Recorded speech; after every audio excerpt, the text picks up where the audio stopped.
Dalam teori hukum, vaksin adalah salah satu upaya pemerintah untuk mencegah terjadinya penyebaran virus COVID-19 di negara kita.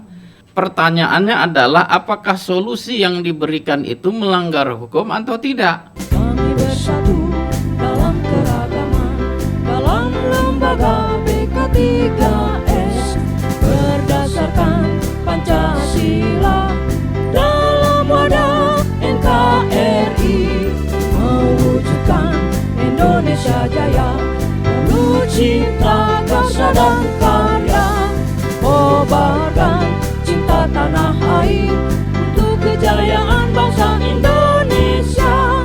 Kalau tadi kita sudah bicara mengenai isu justice kolaborasi dan lain-lain, tapi saat ini kan banyak banget tuh Pak yang paling utama dan menjadi perhatian tidak hanya di Indonesia tapi juga di seluruh dunia mengenai COVID-19. Nah, itu adalah sebuah pandemi yang kita sendiri pun berharap hari ini bisa berakhir gitu kan, tidak menunggu besok. Nah, pemerintah itu sudah banyak sekali Pak melakukan langkah-langkah yang sangat luar biasa, dari edukasi gitu kan, dari memberikan vitamin, dari mempersiapkan segala macam aspeknya. Satu yang sekarang sedang menjadi pro kontra adalah vaksin. Menurut Bapak secara pribadi, baik berdasarkan filsafat atau berdasarkan unsur hukum atau belum, karena kan kebaikan kadang dianggap agak menjadi tidak baik ketika itu bersinggungan dengan hukum gitu kan Pak. Nah, menurut Bapak seperti apa Pak yang idealnya? Bagaimana masyarakat itu akhirnya merasa yakin dan percaya bahwa ketika mereka melakukan vaksin itu adalah untuk menyelamatkan mereka, menyelamatkan lingkungannya, dan menyelamatkan orang lain?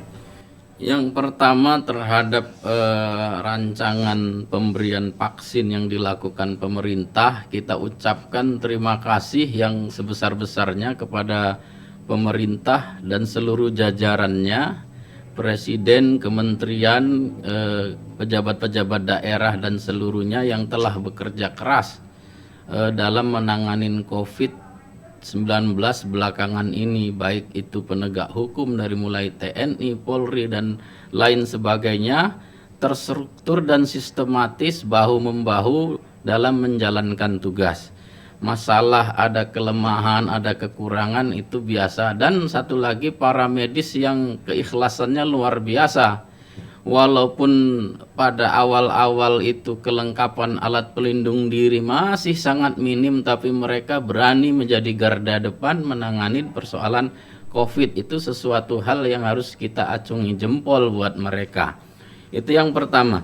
Kemudian terhadap vaksin, dalam teori hukum, vaksin adalah salah satu upaya pemerintah untuk mencegah terjadinya penyebaran virus COVID-19 di negara kita. Kemudian apakah itu salah? Tentu secara mendasar tidak. Justru itu merupakan solusi. Pertanyaannya adalah apakah solusi yang diberikan itu melanggar hukum atau tidak? Itu kalau dipandang dari sudut hukum.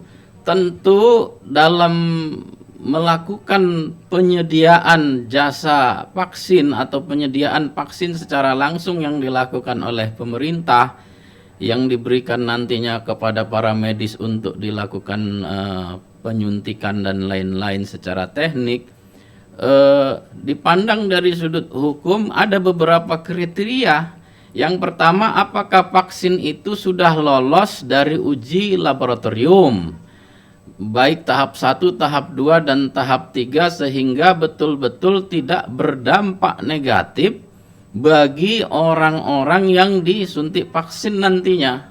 Itu yang harus menjadi perhatian, yang akan berakibat hukum bagi pemerintah atau bagi pelaku yang menyuntikkan vaksin itu. Misalnya ketika orang disuntik suntik vaksin dia mati, atau disuntik vaksin dia mengalami hal-hal buruk terhadap fisiknya ke masa yang akan datang, itu perlu dikaji baik secara medis ataupun hukum, karena kolerasinya antara perbuatan itu pasti akan berdampak hukum. Itu yang perlu hati-hati sekali kita dalam menanganin COVID-19 khususnya terhadap vaksin yang dinasionalisasi oleh pemerintah. Terus yang kedua dipandang dari sudut misalnya transendental, dari sudut agama, dan ini sangat penting. Kalau kita lihat dipandang dari sudut agama, adanya COVID-19 secara survei di lapangan justru lebih mendekatkan masyarakat untuk lebih dekat lagi kepada Tuhan, karena rasa was-was, rasa cemas, rasa takut dan lain sebagainya akhirnya mereka lebih berserah diri dan mendekatkan diri kepada Tuhan. Salah satu hal dampak positifnya. Yang kedua, tujuan maslahatnya, tujuan hukum daripada hukum, misalnya hukum Islam itu ada kaidah maslahat namanya. Apakah kebaikan vaksin itu setelah diberikan kepada manusia, kepada masyarakat Indonesia khususnya, apakah berdampak positif atau lebih memburuk? Kalau memberikan dampak positif, artinya vaksin itu tidak menyalahi aturan agama. Ketika dia tidak menyalahi aturan agama, saya yakin dan percaya dia tidak akan menyalahi hukum dan undang-undang yang ada di Indonesia. Karena saya yakin dan percaya pemerintah tetap menjalankan tugasnya dengan menjalankan amanat Undang-Undang Dasar melindungi seluruh rakyatnya. Saya rasa itu. Baik, terima kasih banyak Bapak. Kita sudah banyak diskusi dari tema yang beraneka ragam dan lain-lain. Terakhir, kira-kira apa nih Pak pesan untuk sahabat Batavia Smart Radio nih? Ya, bagi saya kepada sahabat Batavia Smart Radio agar terus eksis dan lebih mengembangkan sayapnya ke ranah-ranah yang lebih luas. Yang paling utama yang bersifat urgen manfaatnya bagi masyarakat kita, khususnya masyarakat milenial di zaman sekarang ini. Saya rasa itu. Baik Pak, itu sebagai penutup ya Pak ya. Terima kasih atas waktu dan kehadirannya Pak. Semoga semakin sukses, tetap sehat gitu kan. Baik, para sahabat Batavia Smart Radio, terima kasih atas perhatiannya. Setelah ini kita akan kembali dengan satu bintang tamu dengan tema yang berbeda. Assalamualaikum warahmatullahi wabarakatuh. Selamat siang.